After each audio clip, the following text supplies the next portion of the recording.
Hey, good evening, good people. Welcome to the Coffee Talk with the Grump. And you know what, as usual, thanks for always joining us in this conversation. And thank you for your Sunday's reply about the talks about money and everything, business and finances. Today, we shall be having a special guest. Many of you know nowadays the Gen Z or our clocks working the town. So our clocks and a suit you wonder where are we heading to? And today you have an amazing fashionpreneur. She's not only in the fashion world, but also she is into the business of fashion. Mambo vipi Sly? Fiti sana. How you doing? I'm amazing. Thank you. You always look good. I've never thought that you can wear green. Green looks so good. Thank you so much for having me. Yeah, how about you? What's the name of that look? This one is monochromatic look. Like where all you have outfits from the same color. Monochrome. Oh. Even if it's different shades of green or whatever color you're wearing, monochrome wins the day. Okay. And let me ask you, by the way, when did you start this fashion journey? Wow, well, my fashion journey, I love fashion. Since time immemorial, I loved playing dress up. And I was just in one of the places I've worked before, totally different from fashion. However, I used to put my pieces together and I'd get compliments from people. I love how you pair this and this together. So it started as a fun thing. And then it grew to now a business for me. When you say it started way back, is it from primary, secondary, or after high school? Same campus. You see, when you know, like you're dressing this part, this is what you want to dress, this is how you want to put your pieces together. Then I started thrifting. So I'd pair pieces together here and there, or see something, or even advise people. When you wear this shirt, pair it with something like this. So that's how it started. Yes. And when you're saying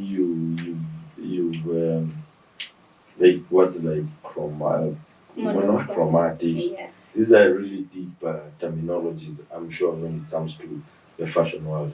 So is it that out of interest you read, or you've done fashion as? Fashion is my business now. Yeah. So I used to read a lot about fashion, fashion articles, how you get to know about different silhouettes, different fashion terms, different on how to pair things. There are ways where in fashion magazine, on fashion shows, there are different terms in the fashion world. Yeah. So my interest brought me there.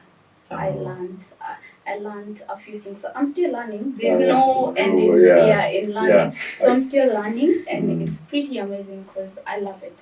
You know, actually, whenever I meet you, or rather when I see you post about your fashion stuff, I always think of this magazine that was called Drum Magazine. Yes, Drum Magazine. Yeah. And they put up some very nice write-ups and everything. And maybe to ask you, at your young age, were you sensitive on how you're being dressed or something?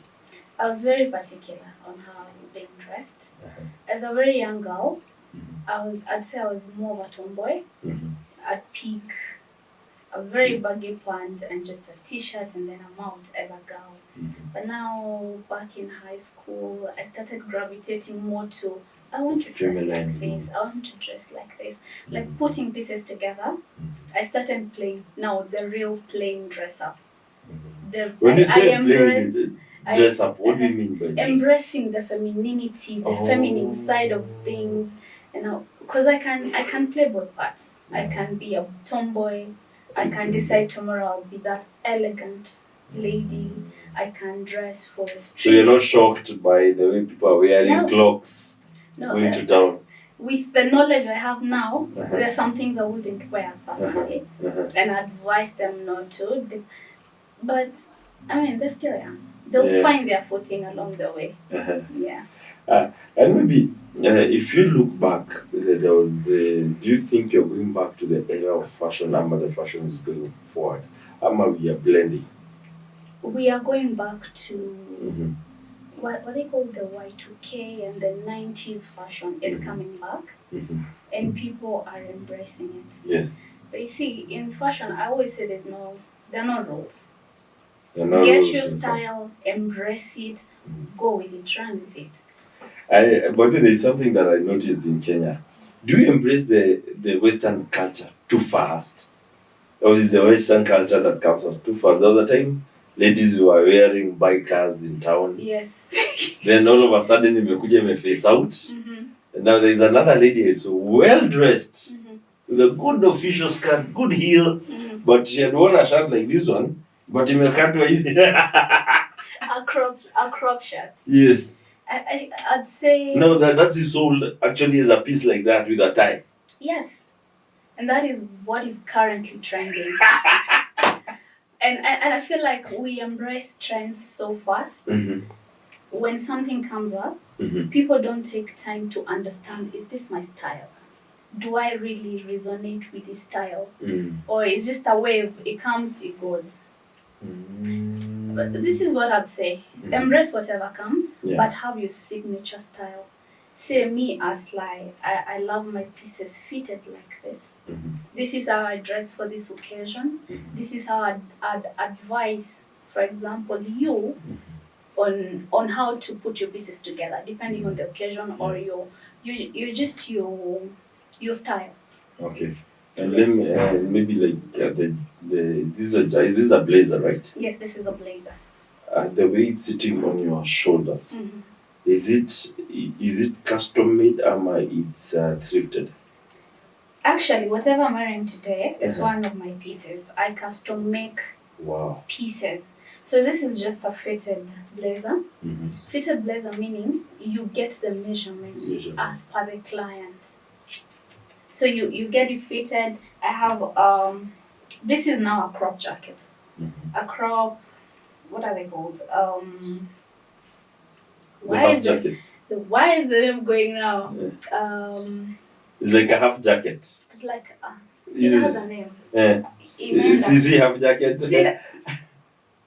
And a short. Yeah. I'll come back with that. Yes. So depending on what you want to, like I said, fashion has no rules. Now I have a question. And so yeah. Let's call it a half jacket. Yes. A half coat. A half jacket, coat. yes. Oh yeah, a half coat. Yes. And maybe I'm a sweaty person. Mm-hmm. Or how can you advise when you're wearing? I want to really to rock that. Mm-hmm. And maybe someone is so sweaty or something. Or maybe a bit bigger or small. Mm-hmm. So if I'm coming to meet you as a client for a consultation, you tell me this is what I want. Mm-hmm. I'll advise you. Like for instance, if you want a half coat like this, Mm-hmm. the design might be the same or different depending on your physique. Mm-hmm. And then the fitting from here, Mm-hmm. we can also do a low cut, Mm-hmm. a bit lower, so that you have room for breathing. Mm-hmm. Depending on your body type, your physique. Mm-hmm. So the style can be different, the design can be different, but we meet the same goal. Okay. Yes. And do you think when you talk about thrifted, during our mother's time they used to call it gikomba. Yes. So hii ni gikomba imeomoka. Ndio hiyo, hata ndio hiyo gikomba. You see, when you have that, so you go to gikomba yourself? Si ndio? Uko For na real? gumboots, kama kumenyesha, you just go there and source. You get Unajua mashimo slide? This is where I get my food. What do you mean? I have to know everything. Slide you go to gikomba? I get my hands dirty. For real? Haya, unataka nini nilete? Alafu nikupige bei pia ufike bei. Like If I told you I want these shirts, you know where to get them. Yes. Na mbona tunasema kuna kazi? Kazi iko. Ni kujituma tu. Kazi iko. Kazi iko. And then it takes time, dedication and passion. Fashion for me is passion. So I don't tire. I'll go get a piece today. I'll be like, tomorrow I'll get two. You remind me the guy who I buy the hats from. Mse anakwambianga bani, mbali msinisumbue. Yeye ikifika 9 to 12 p.m. 9 p.m. si asubuhi. That's when you open season. Anakwanga najua World Business Center. Yeah. Outside there. But then mfungwa 9. Eh. Every day to 12. Na kazi home. Yes. Dedication. Yeah, because I'm a specialized na hizi kofia peke yake. Amazing. Yeah. You see, when you have your niche, you know, hii ndio ninataka. This is where my focus is. It's so easy. It's not easy because you put in work, you put in time, you put in the work. But most you see that passion and the zeal to give better, to serve. I'm happy when I serve a client and I'm like, I love it, Sly. Thank you.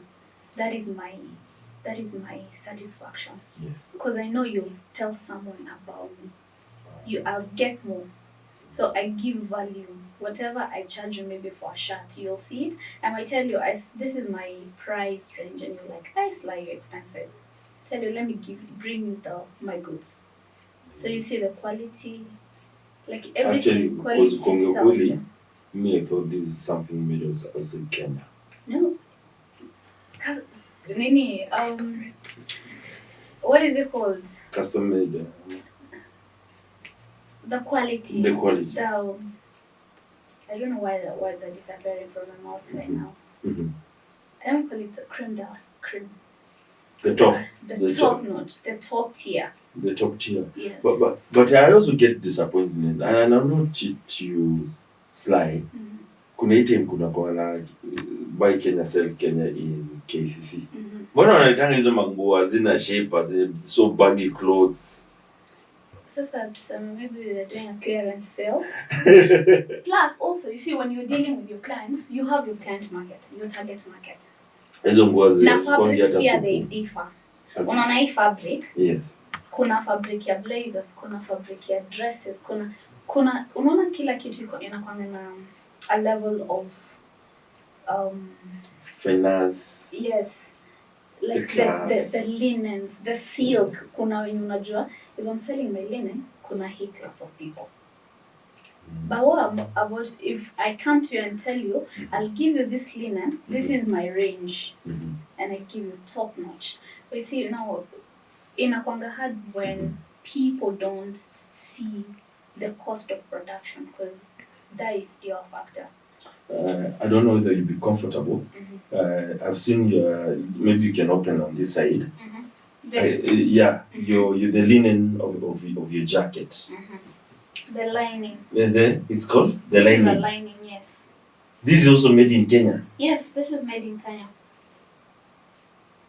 This is made in Kenya. We have people, we have so many people who deal with fabrics. You just need to know if I'm making a blazer, I need to know the fabric I'll purchase, the lining, the buttons. Like, you have to put everything in consideration. So, Grandpa wants something to be done. I call you, I tell you, Sly, I'm going to see the president in the next 2 or 3 weeks. Yes. So I'm meeting a big person in the media industry.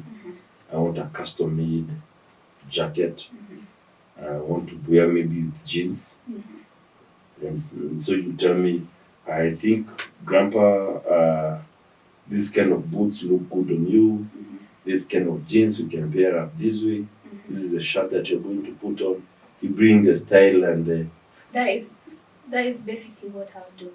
I'll give you the fabrics, different fabrics, give you options of your footwear, the pants to pair with, and the shirts. Or whether you can add a tie or not. So I'll do the whole thing. The styling, the designing, the shoe, the pants, we'll do everything. You just need to tell me now, this is more of me. So I work with your style, but I make it better. And the way, maybe from where you're seated, when you go for a break and come back, I want to understand where the fashion is going. I do think we've lower the standard professionally when people are going to work and we delve more into now the business of fashion, and so that we can understand where we are going and how even to dress yourself better. Nowadays,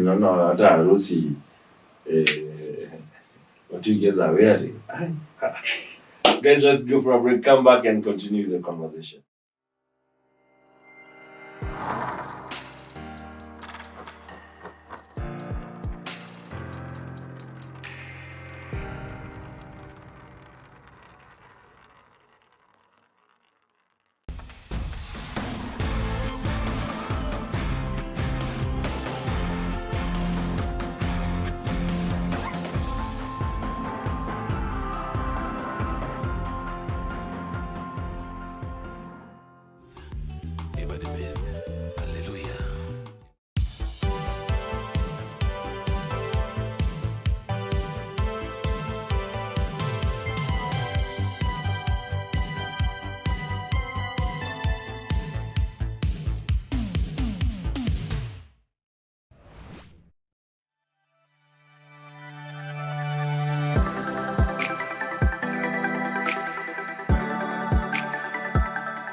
Hey, good evening, amazing people. Welcome back to the Coffee Talk with us. The grandpa was about to say Sly.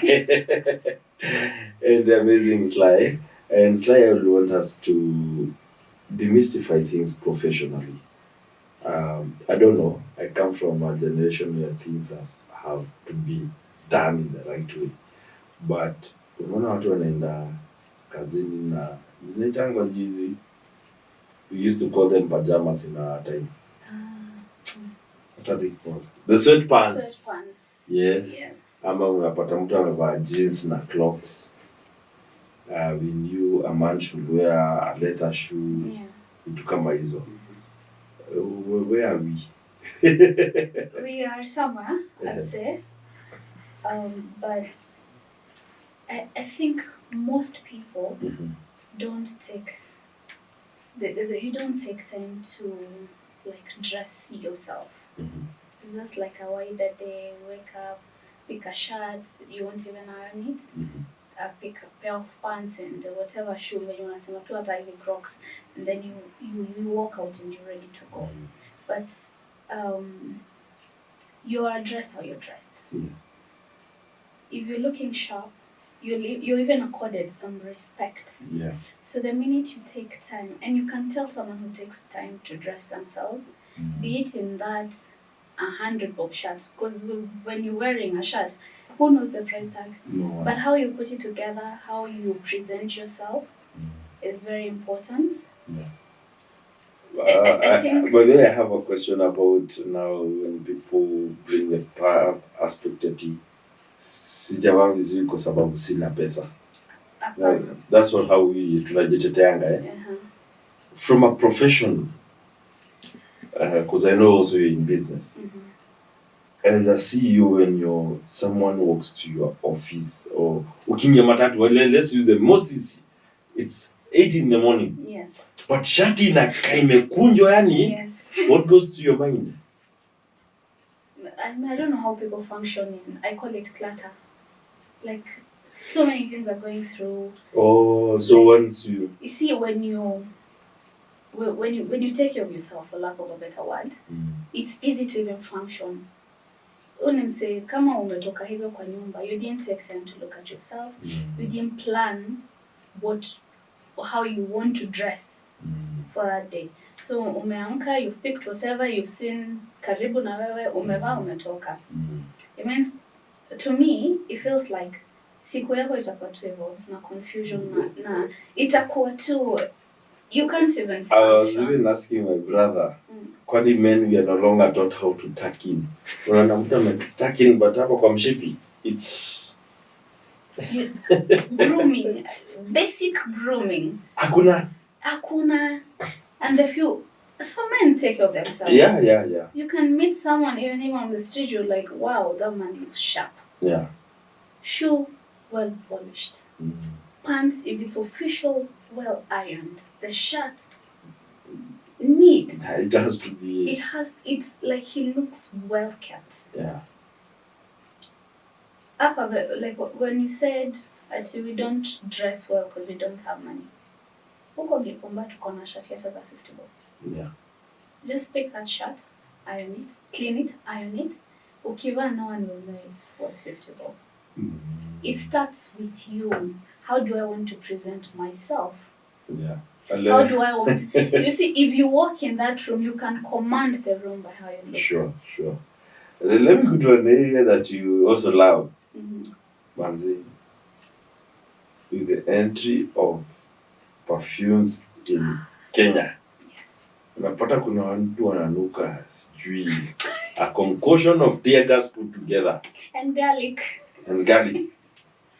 Na kuna mtu atatembea like, God damn, that's the scent. Right? Yes. How do we choose scents? So it's part also the fashion. How do I know this scent ndio kwenda nayo ofisi? Mimi ni mtu wa mjengo, nafaa kuvaa this kind of scent. Nikitoka mjengo nafaa kuvaa hii. Right now it's kind of autumn. Hakuna jua na hakuna baridi. How do we incorporate scent to our fashion everyday wear? That's a very interesting question. Yes. Scents. We have our signature scents. Yes. But depending on the occasion, say for a normal day-to-day work, you can't put a very strong scent where it can choke everybody in the room. Yeah. There are some subtle, mild scents which also smell very good. Yeah. But they're subtle. They're nice. Mm. They even speak volume. Unajua watu husema zile scents that are too concentrated, ama you put too much, that's when you're peeling, which is not the case. When you know you're going where you're meeting different people, I'd advise you do a very subtle scent. It speaks volume. It speaks, class. Yeah. It's expensive on its own. Sure. So let your scent speak on your behalf. Don't choke us with that. You don't even know whether to sneeze. Someone is sneezing at the corner. The other one. Do you layer your perfumes? Ama you do one perfume? You can layer. You can. Like whatever you want today. I have like a concoction of perfumes. So you put kidogo here, kidogo there. There are those perfumes when you layer them, they give you that. Yeah. The end result is very. So if you ask me like today, what am I wearing? I'll think I did this, I did that. So yeah. But which is true. When you layer them, to me, when I layer my perfumes, it gives me that satisfaction. It gives me the end product of what I want. I don't layer, I just do one. You should try it. I don't know. I don't find them opening up. But I'm usually more into wood perfumes, colognes, everything towards the wood. There's one time, some years ago, I smelled a perfume on you. I don't know whether you still wear it. Yes. It I was remember it. Something light. Yes.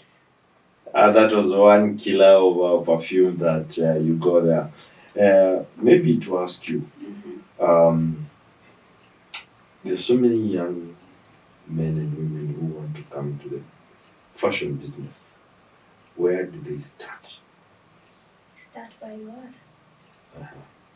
You can, if you see people say there's no money to start whatever you need to do. Like the fashion world, you need money. You need capital to have whatever you need to start. The cost of production, if you want to do custom made, the cost of production is very high. So you can't start with up there. I'd say be authentic. Know what you want to start. Start small and then scale gradually. Know your target clients. Because when you have your clientele in mind, you'll know where to start. If you want to start with thrift, Thrift is very easy to start. Mm. Can go to Gikomba. Try get the finest, that unique piece according to you, because unique is different, it varies. Get that piece, even if you get one today. Go tomorrow, get two. That's how you grow gradually. So you start where you are with whatever you have, and then you keep growing. Success is not built overnight. You have to put in the work, the time, and the passion. Yeah. And with that, you'll grow your vision into this big brand that you want to become. I love what you say. Go to Gikomba, buy that, then come clean it up and sell. Tukiwa watoto ulikuwa unasikianga, ukitaka socks mzuri enda kwa baba nani. Ukitaka sijui nini enda kwa mama nani. The baba nani and mama nani have been replaced with social media. Yes. How do I, as grandpa, I want to start selling these hats? How do I build my brand now only in terms of fashion? Create content. Grow your visibility online. Collaborate with other people in the same industry. Keep pushing your brand out there.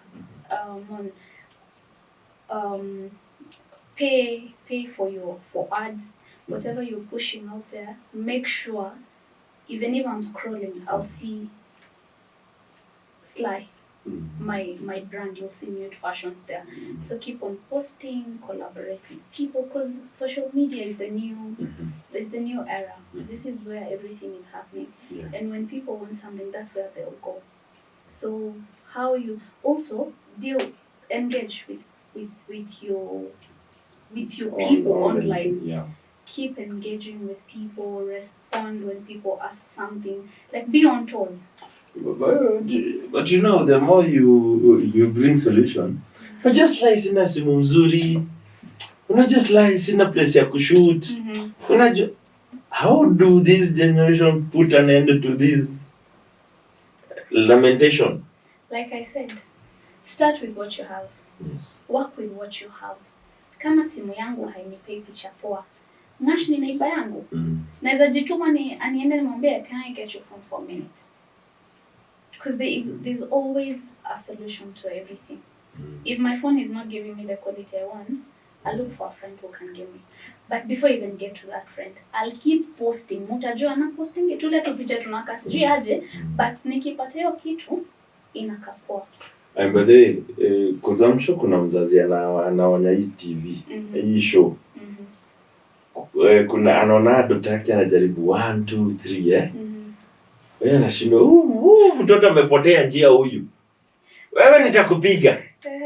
What is the advice? Sorry to taking you, that could be probably the first question I'll have asked. Yeah. But what would be your technical advice to this kind of parents? Let them be.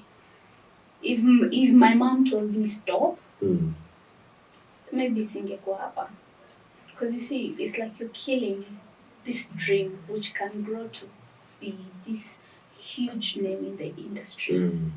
You could try here and there, be it fashion, be it beauty, be it whatever it is. Keep encouraging them. Yeah. Help whenever you can, advise whenever you can, but don't kill that dream. And before we go for our second commercial break, let me ask you.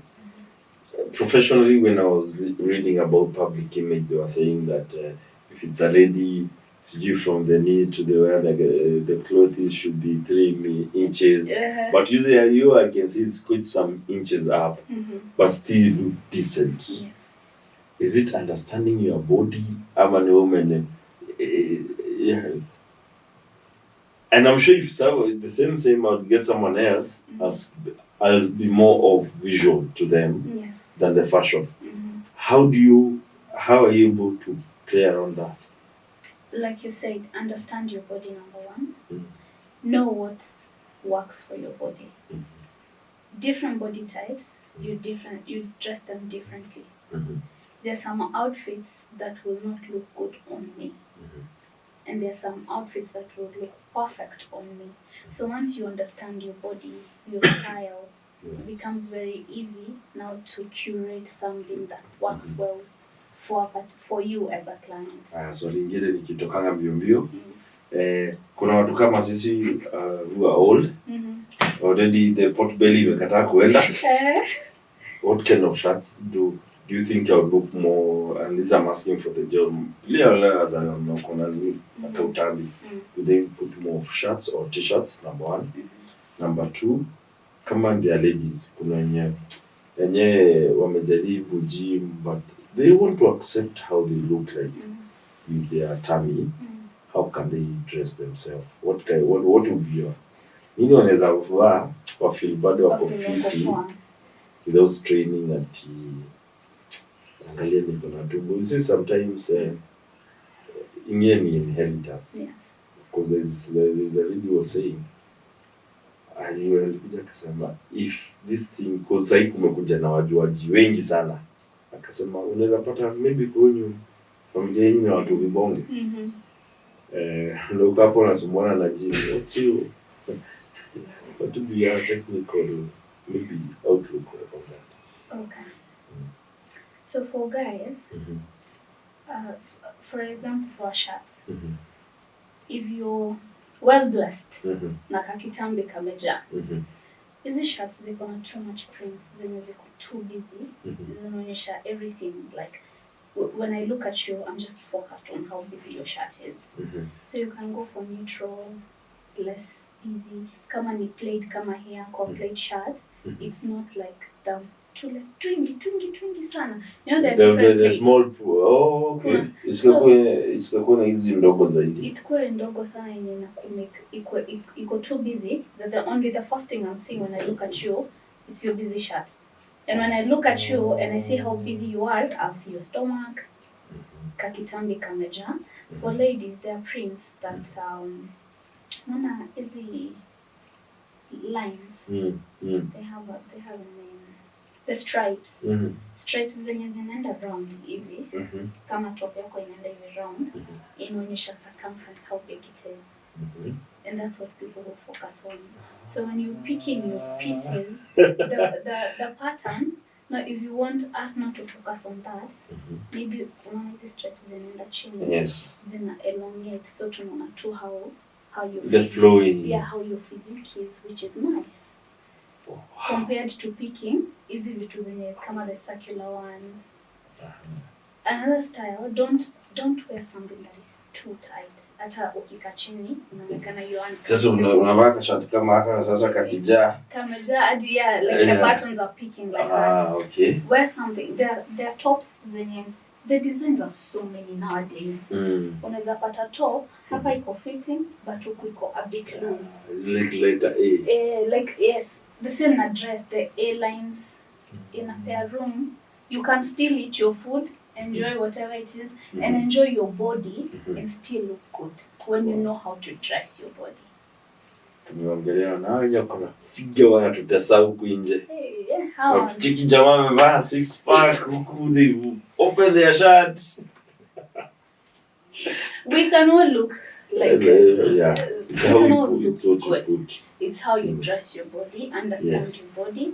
Ujue mimi, if I have a big stomach, the tops to wear, the dresses to wear, the designs to go for, and the prints to pick. Wow. Yes. Wow, that has been something. Because I've always wanted to understand how fashion world is going. But let's go for a break, come back, and have the last segment of this video to sort of put them all together and fix the world going. Thank you.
Welcome back, good people. Off the show, we were talking about some of the things that we've noticed in the fashion world that we've been seeing in the streets of Nairobi. So let me ask you, Sly, in your typical day, how does it look like? Because mara unaenda Gikomba, mara you are the official lady, you're a mother, you're an auntie, you're a friend, you do handle your own shoots, you have your own personal life. Give us a typical day of Sly.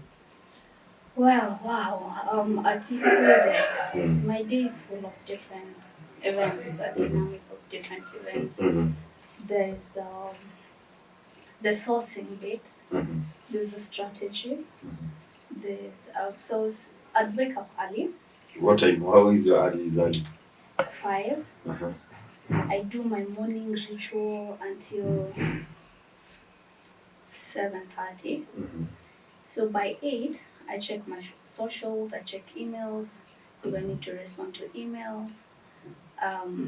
From there, if I need to... When you're saying social is both your my social private, the normal accounts? And my business. Now I'm talking about business side. Yes, the business side, I check the socials, I check the email. For instance, if I need to respond to a client on a pending issue, or I need confirmation or clarification on something, that's the time that I deal with that. Okay. So the phone calls, the emails from there. If I have a shoot, if it's a shoot day, that's when now I proceed to that bit of the shoots. If it's market day, hapo ndo tunavaa gumboots, now we are ready to go digging. Yeah, so if it's not that, maybe you're meeting a client. So basically my morning hours is that, the strategy, the meetings, the response, the feedback, the customer feedback. And then in the evening, say afternoon hours, depending on what the order of the day was. For example, if I went sourcing for things, that's when you go home. Now you strategize, is the view to I have them? What's the next step? After cleaning, after photos, like that's when you plan what to do with whatever you got for that day. So that by tomorrow, you know where to start. Yes. Wow, amazing. And also I'm a mother. I'll have time to cook, to pick my son, to listen to the day or the school was this. So it's a lot. So by the time this boy comes home, I have done all these things. Whatever is pending, we'll take it up in the morning and then we'll go with the flow. Yes. Is it easy for you to find sleep? Yes and no. Let me ask you, how do you keep up with social media, the innovation and technology that keeps on? Kuna time niliona, there was a news site ilikuwa inaitwa Thread. Everybody akaturusha huko. There's a time nini ilikuwa inasema X. There was a time nini was the in thing Instagram. Yes. And then TikTok. Then come in TikTok. Sasa nimeona watu wanarudi tena towards Facebook. Yes. How do you keep up with all this? It's very important to know, to be on the know of what is happening. Yes. But you don't have to jump in every bad work on that. So like, for instance, Thread. I know about it. Did I join? Maybe for leisure, but it's not like I'm actively there. Okay. So what I do is identify the social spaces that I can push my products through. Be it TikTok, Instagram, and Facebook. If I can purely focus on those 3, then I'm good to go.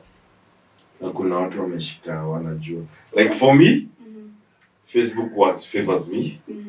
And I've come to Instagram, I do not understand it completely.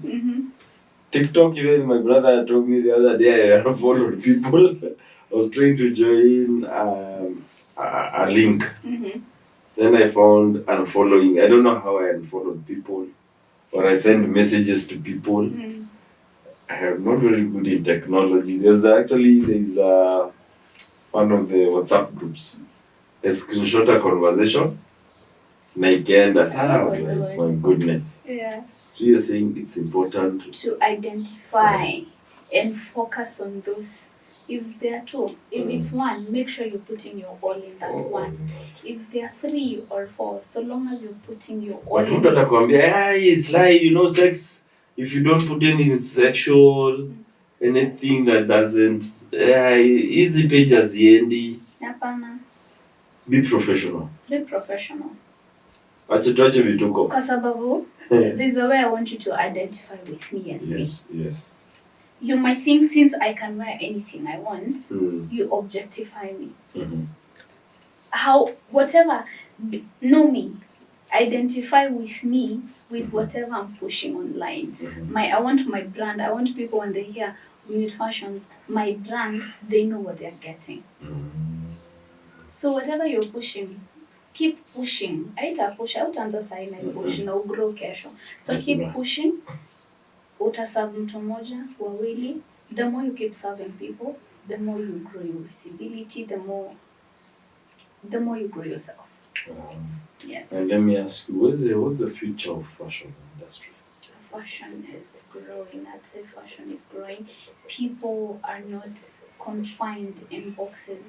See, like growing up, unajua tunava like me and my sisters, maybe tunava nguo. Sisi wote tunafanana. We have freedom. People have freedom. There's so much to learn. There's so much out there. And then me as a designer, I have the freedom to express my style the best way I know how. So fashion is growing. There's sustainable fashion.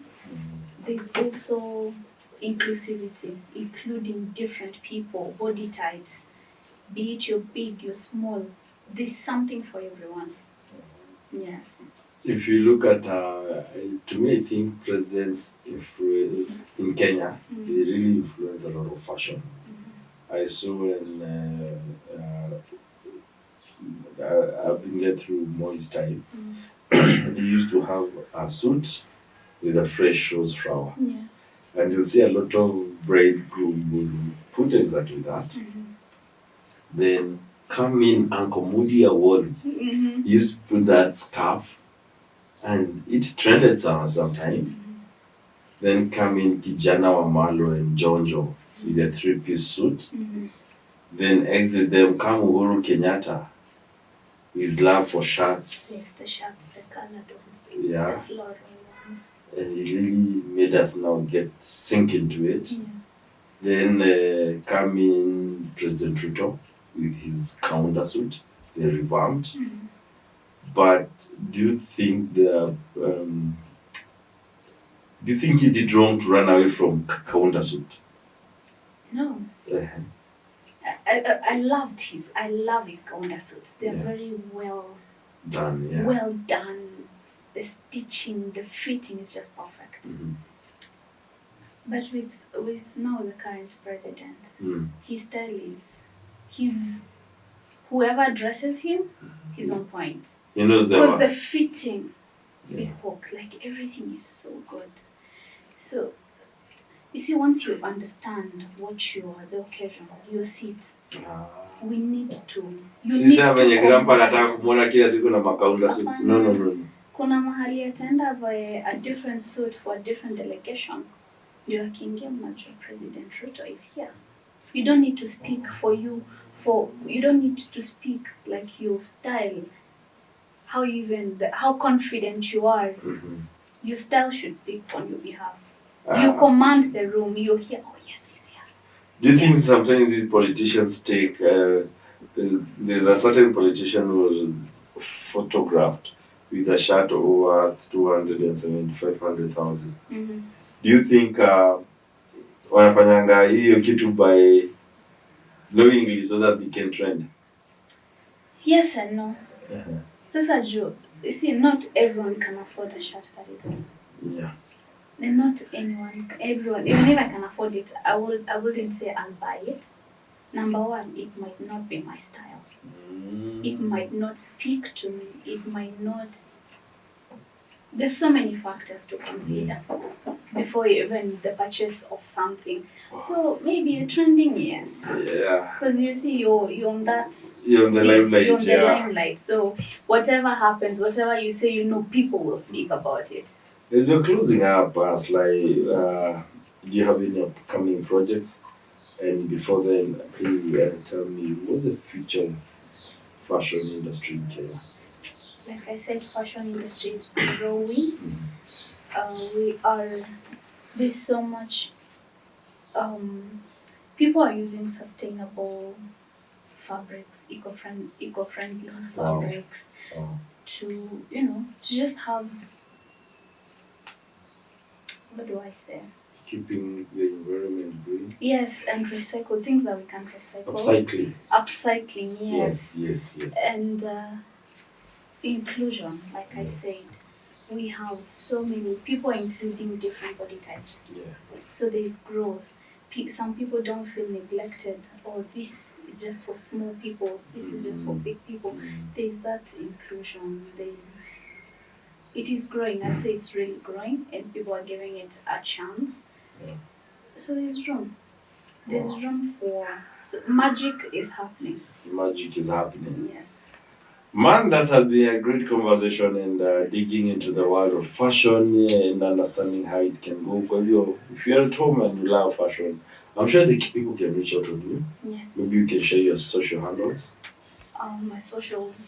And also speak to a young girl or a young guy who would like to venture into the fashion industry. Yes. Well, you can. No, let me speak to the young guys and the young girls. Yeah. You can turn, like I said earlier, start where you are. Be your authentic self. Be you. Sell whatever you can, whatever resonates with you. Be yourself, start small, grow gradually, start from somewhere. There is always room for improvement so long as you put in the time, the effort, and the passion. Your dream to be that brand that you have in mind, it will come to fruition so long as you keep going. Yes, now you can find me at mute_fashions on all socials. But on TikTok, it's Wanji_. Yes, Wanji_. Awesome. And you, to my fellow guys who have said, you've had, please iron your shirt, iron your trouser, na kama una unaweka chini ya kitanda unalalia kesho asubuhi inakuwa fiti. And keep it on Younib TV because there's something she's working on.